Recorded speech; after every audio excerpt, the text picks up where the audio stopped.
stuff people's heads down the toilet the first day at Stonewall, he told Harry. Want to come upstairs and practice? No thanks, said Harry. The poor toilet never had anything as horrible as your head down it. It might be sick. Then he ran before Dudley could work out what he'd said. One day in July, Aunt Petunia took Dudley to London to buy his Spalding's uniform, leaving Harry and Mrs. Figgs. Mrs. Figgs wasn't as bad as usual. It turned out she'd broken her leg tripping over one of her cats, and she didn't seem quite as fond of them as before. She let Harry watch television and gave him a bit of chocolate cake that tasted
was jerked sharply out of his hand by Uncle Vernon. "That's mine," said Harry, trying to snatch it back. "Who would be writing to you?" sneered Uncle Vernon, shaking the letter open with one hand and glancing at it. His face went from red to green faster than a set of traffic lights, and it didn't stop there. Within seconds, it was the grayish white of old porridge. "Petunia," he gasped.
exactly what he'd been trying to do.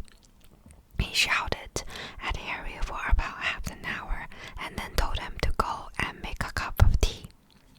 Harry shuffled miserably off into the kitchen, and by the time he got back, the mail had arrived right into Uncle Vernon's lap. Harry could see 3 letters addressed in green ink. "I want," he began, but Uncle Vernon was tearing the letters into pieces before his eyes. Uncle Vernon didn't go to work that day. He stayed at home and nailed up the mail slot. "See," he explained to Aunt Petunia through a mouthful of nails. "If they can't deliver them, they will just give up." "I'm not sure that'll work, Vernon." "Oh, these people's minds work in strange ways, Petunia. They're not like you and me," said Uncle Vernon, trying to knock in a nail with the piece of fruitcake Aunt Petunia had just brought him. On Friday, no less than 12 letters arrived for Harry. As they couldn't go through the mail slot, they had been pushed under the door, slotted through the sides, and a few even forced through the small window in the downstairs bedroom. Uncle Vernon stayed at home again. After burning all the letters, he got out a hammer and nails and boarded up the cracks around the front and the back doors so no one could go out. He hummed tiptoe through the tulips as he worked and jumped at small noises. On Saturday, things began to get out of hand. 24 letters to Harry found their way into the house, rolled up and hidden inside each of the 24 eggs that their very confused milkman had handed Aunt Petunia through the living room window. Well, Uncle Vernon made furious telephone calls to the post office and the dairy, trying to find someone to complain to. Aunt Petunia shredded the letters in her food processor. "Who on earth wants to talk to you this badly?" Dudley asked Harry in amazement. On Sunday morning, Uncle Vernon sat down at the breakfast table looking tired and rather ill, but happy. "No post on Sundays," he reminded them cheerfully as he spread marmalade on his newspapers. "No damn letters today." Something came whizzing down the kitchen chimney as he spoke and caught him sharply on the back of the head. Next moment, 30 or 40 letters came pelting out of the fireplace like bullets. The Dursleys ducked, but Harry leapt into the air trying to catch one. "Out! Out!" Uncle Vernon seized Harry around the waist and threw him into the hall. When Aunt Petunia and Dudley had run out with their arms over their faces, Uncle Vernon slammed the door shut. They could hear the letters still streaming into the room, bouncing off the walls and floor. "That does it," said Uncle Vernon, trying to speak calmly, but pulling great tufts out of his mustache at the same time. "I want you all back here in 5 minutes ready to leave.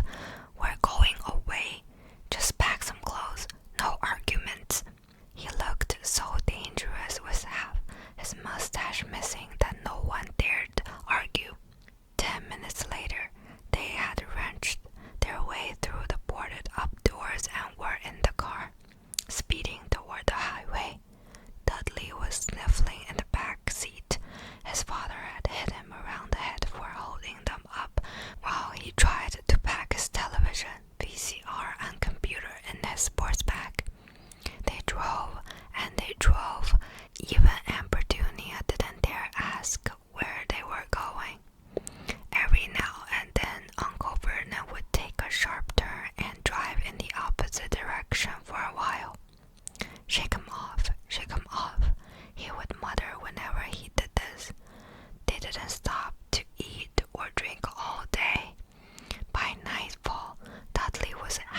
It started to rain. Great drops beat on the roof of the car. Dudley sniveled. It's Monday, he told his mother.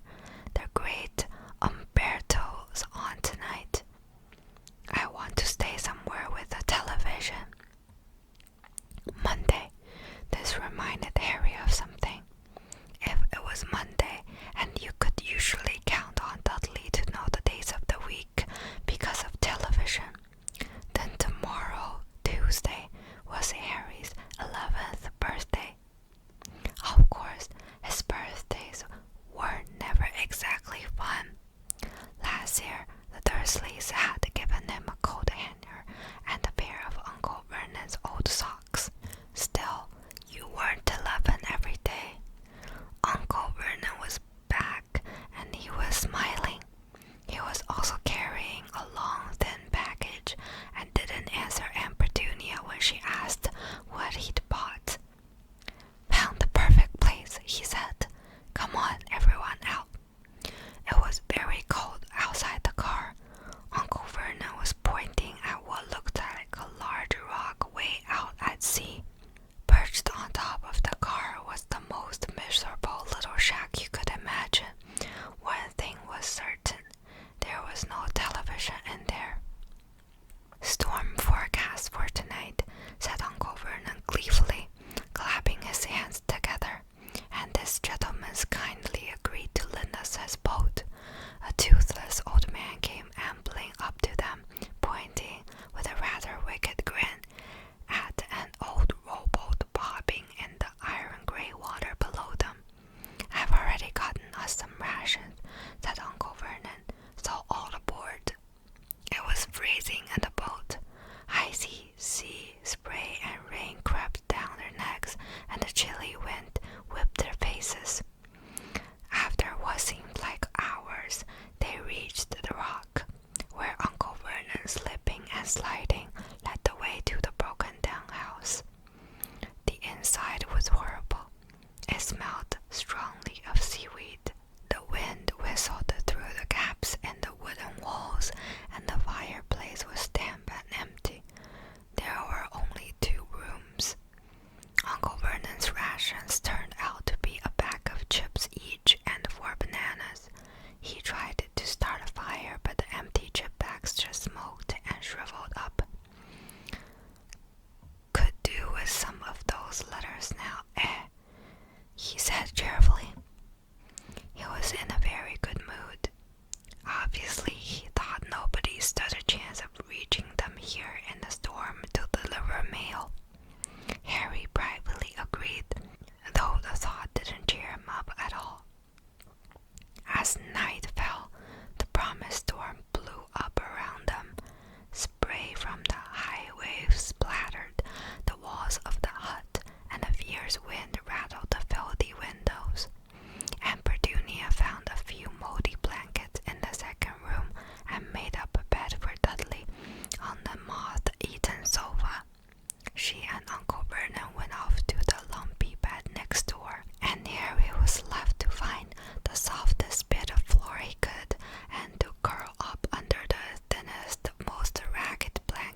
was the rock crumbling into the sea. 1 minute to go, and it'd be 11, 30 seconds, 20, 10, 9. Maybe he'd wake Dudley up just to annoy him. 3, 2, 1. Boom! The whole shack